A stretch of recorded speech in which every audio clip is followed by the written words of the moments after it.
Welcome back. Head chef Filippo Luigioni and his team are honored to be catering for the most talked about event in town. What? I beg your pardon, haven't you heard? Well, with the exception that you must have been living under a rock, this is the big day when Prince Eden breaks all historic protocol and commits himself in marriage to a commoner. The wonderful ceremony is set to take place at this beautiful French chateau, an extension, of course, of Prince Eden's royal estate. Cindy and the prince will live here and begin their happy ever after years. The very best wines have been preserved for the event from the grapevines on their acres of well-tended land. The drinks are to be served by Kareem here, the royal bartender. The house is ready, and the guests will be arriving at any moment. And the powder rooms, they've been shined to a glimmer by the able housekeeping. Up these grand set of stairs lead to the soon-to-be wedded couple's private living quarters. The butler is moving to and fro to make sure everything is in order before they arrive. Take this room on the right, for instance. It was especially designed by courtesy of Their Majesty the King and Queen as a wedding present and a subtle indication of their expectance of a grandchild. Across the hall was their master suite. It was very spacious, but still warm and intimate. Cindy loved it much better than Langham Palace. It was too overwhelming. The chateau felt like home. Where is Cindy? Well, the young bride is spending her time at a very private spa resort, where she's receiving first-class treatment in beauty.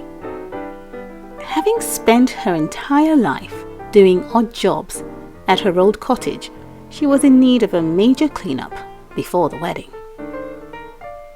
She had knots in her back that needed to be worked out from bending over all the time when engaged in her chores. Her feet as well needed a lot of work. Her feet were quite the sight. Putting it delicately, she had crow's feet. The masseuse was very skilled and very professional. However, even she was appalled by the state of Cinderella's feet.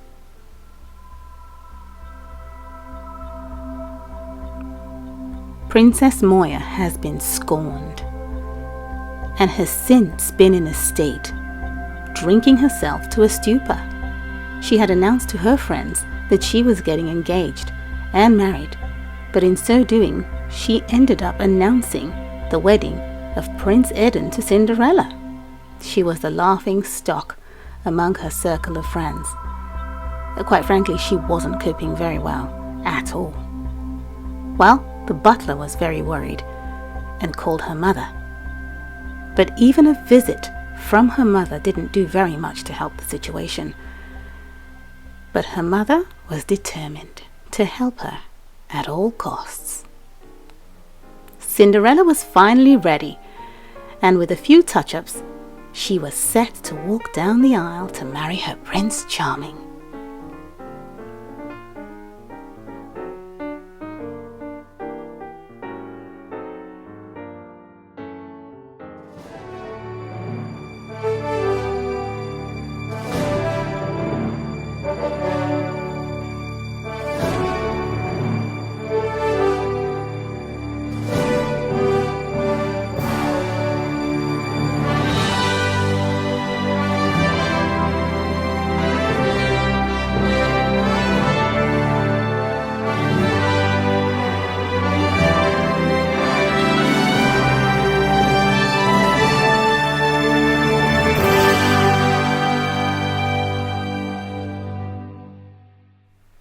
The moment was finally here, and the priest began to officiate the ceremony. Our first reading is taken from the book of Matthew chapter 19 and verse 5. For this reason a man will leave his mother and father and be united to his wife, and the two shall become one flesh. And so I say to you, whatever God has joined together, let no man put asunder. He went on and on into the night, and the guests were not listening. They were completely mesmerized by the fact that they were sitting before Prince Eden, marrying the love of his life against all odds. It was a greater message, and a magical moment in time that would never be forgotten by all who attended. They exchanged their vows, and when the crowd was asked if anyone had any objections as to why the two shouldn't be married, it was so quiet you could hear a pin drop, and there were no objections, as the priest then asked the prince to kiss his new bride and introduce them as Prince Eden Lithiu II and Princess Cinderella.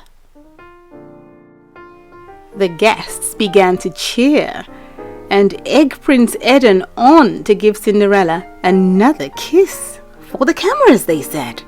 It was just an excuse. Of course it was for their pleasure. "Come on, sir, plant another one on her. It's only proper," they yelled. He was compelled, and he kissed her yet again.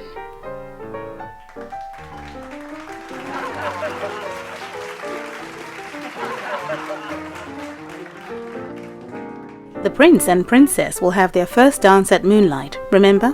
They used to camp out in the woods behind Ella's old cottage at night time. They wanted the same ambience for the guests, so it wasn't long before Chef Felipe Luigione served up his sensational entree. There was roasted duck breast with a sun-dried cherry, red port sauce and wine, seared sea bass with crab meat in a sherry butter sauce.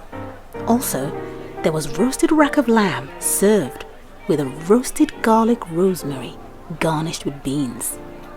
There was sweetbreads sautéed with mushrooms, garlic and ham in a Madeira sauce garnished with puff pastry.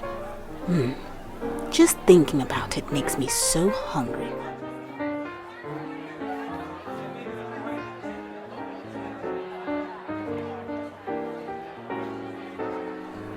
The royal guard here had nothing to worry about by way of protecting the prince. He had all the protection he needed. He was guarded by love.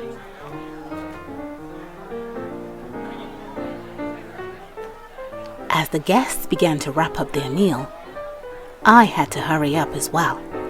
Well, did you think I wasn't invited? Of course I was. I particularly enjoyed the cheese. Well, let me tell you how it happened. Cinderella personally asked me to perform at her wedding. I couldn't resist. I was the special guest chosen to sing at their first dance. So do pardon me if I have to hurry. I should be up in a minute.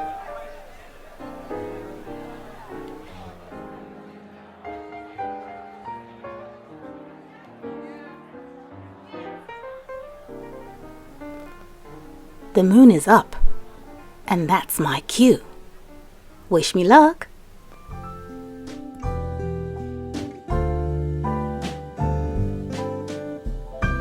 You asked a question, do I love you?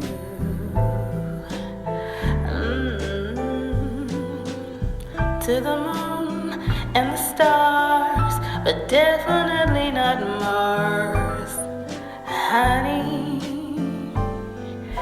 yes, I do.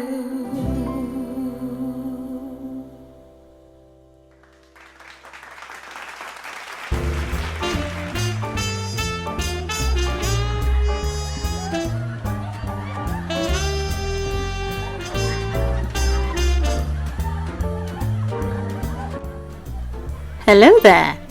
Nice to see you on the dance floor, getting your groove on. Now where was I? Yes, there had been an endless supply of wine, which influenced much of the way in which the guests had danced and partied through the night. Take for instance Sir Leprechaun here with a green hat on. He decided to put on a show and display a dance he recently acquired called the Whip and the Nene. It was hilarious. But somehow, the other guests were intrigued and copied him. Some were too far intoxicated. Each step took them closer to the high table. It was quite the night.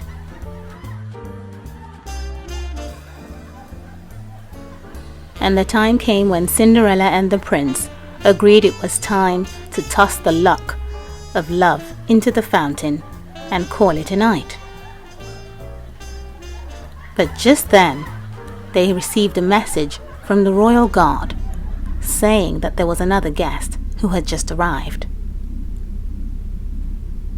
It was Princess Moya's mother.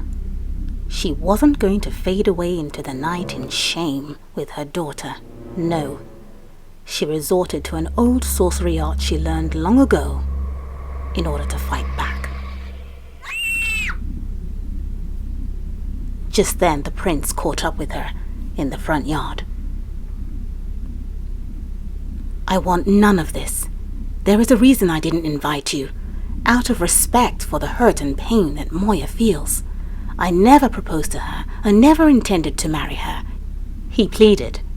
Take it up with the king. They betrothed us as children. It was never my choice or intention.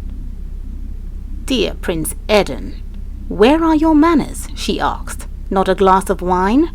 A piece of cheese for your guest? Now listen. You claim to be a man and fail to realize that being a man requires taking responsibility. You have a lot to learn.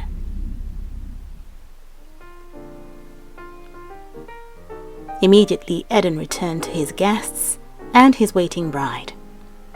A bit nervous, but carried on with the ceremony. Cinderella locked the padlock, and they both tossed the key into the fountain. And with one long last kiss, the guests were thoroughly satisfied. It had been an amazing night. A vision, something that they could all look forward to. Marriage based on love. One final show for the guests.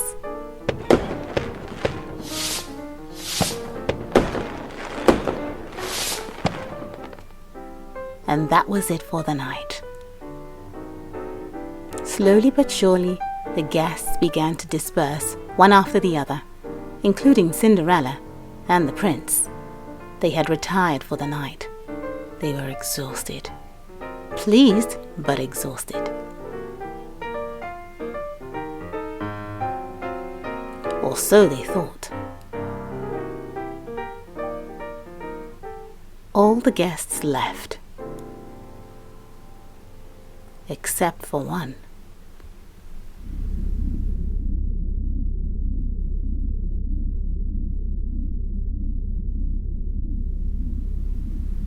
I'll take the happy out of your ever after.